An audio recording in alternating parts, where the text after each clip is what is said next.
आज दोपहर को एयर इंडिया की फ्लाइट संख्या AI 171 दुर्घटनाग्रस्त हुई और कई पैसेंजर इसके अंदर हताहत होने की संभावनाएं हैं। इस घटना से पूरा देश क्षुब्ध है और पूरा देश एक साथ पूर्ण संवेदनाओं के साथ ये जो दुर्भाग्यपूर्ण हादसे में पैसेंजर हताहत हुए हैं, इनके परिजनों के साथ खड़ा है। सबसे पहले मैं भारत सरकार, गुजरात सरकार, भारत सरकार के प्रधानमंत्री जी और गुजरात सरकार की ओर से भी जो लोग हताहत हुए हैं, इनके परिजनों के प्रति गहरी संवेदना व्यक्त करता हूं। 10 ही मिनटों में हादसे के भारत सरकार के पास सूचना पहुंची। तुरंत ही मैंने मुख्यमंत्री जी, यहाँ के गृह मंत्री, होम डिपार्टमेंट के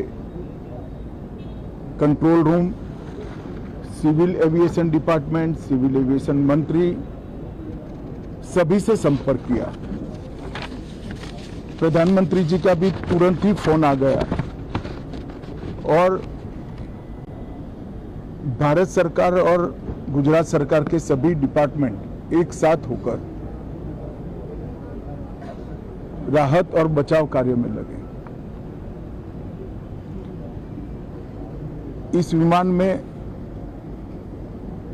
कुल मिलाकर 230 यात्री देश के और विदेश के और 12 क्रू मेंबर सवार थे।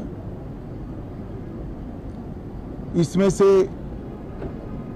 एक यात्री का बचने का अच्छा समाचार मिला है, मैं उनको मिलकर आया हूं। मृत्यु का आंकड़ा तो DNA परीक्षण और यात्रियों की पहचान के बाद ही अथॉरिटी अधिकृत रूप से घोषित करेगी, मगर जो यात्री बचा है उसको मैं मिलकर आया हूं। घटना के तुरंत बाद गुजरात सरकार ने बहुत त्वरा से डिजास्टर मैनेजमेंट की सारी इकाइयों को अलर्ट करते हुए, चाहे हेल्थ डिपार्टमेंट हो, चाहे फायर ब्रिगेड हो, चाहे पुलिस विभाग हो, भारत सरकार की भी CAPF को संपर्क कर सभी ने एक साथ मिलकर राहत और बचाव का कार्य चालू किया। मगर 1.25 लाख लीटर ईंधन विमान के अंदर ही था और लगभग गर्मी, तापमान इतना ऊंचा हो गया कि किसी को बचाने की मौका ही नहीं मिला। अब मैं घटना स्थान पर भी जाकर आया हूं। सारे यात्रियों के मृतदेह को बाहर निकालने का काम लगभग समाप्त हो चुका है। जितने यात्रियों के परिजन यहां पहुंच चुके हैं, वो सबका DNA लेने की कार्यवाही भी 2-3 घंटों में समाप्त हो जाएगी।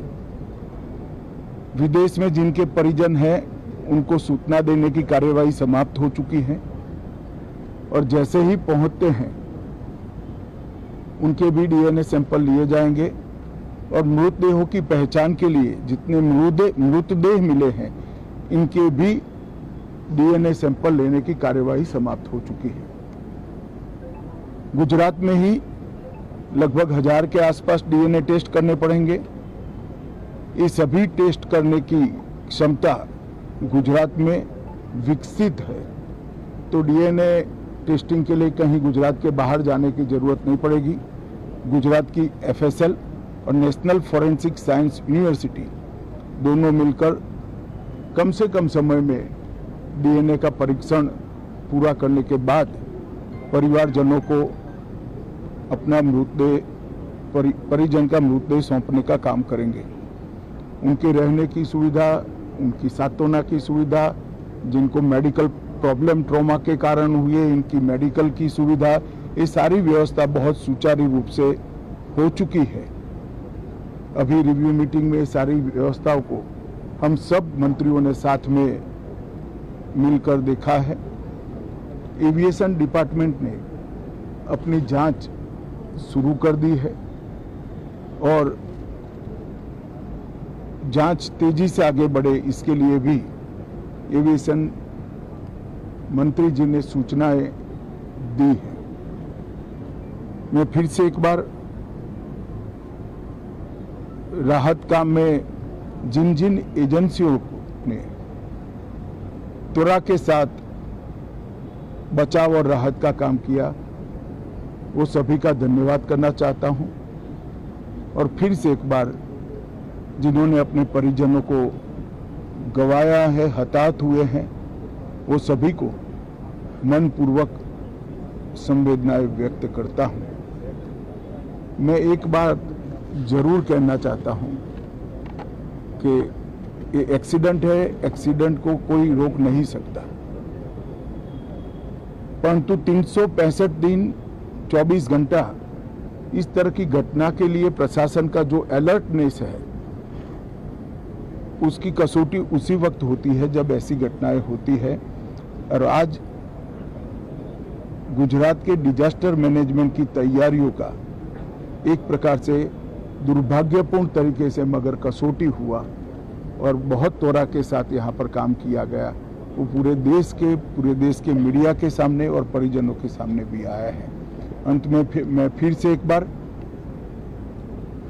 सम्माननीय प्रधानमंत्री नरेंद्र मोदी जी की ओर से, भारत सरकार और गुजरात सरकार की ओर से सभी हताहत लोगों के परिजनों के प्रति गहरी संवेदना व्यक्त करता हूं।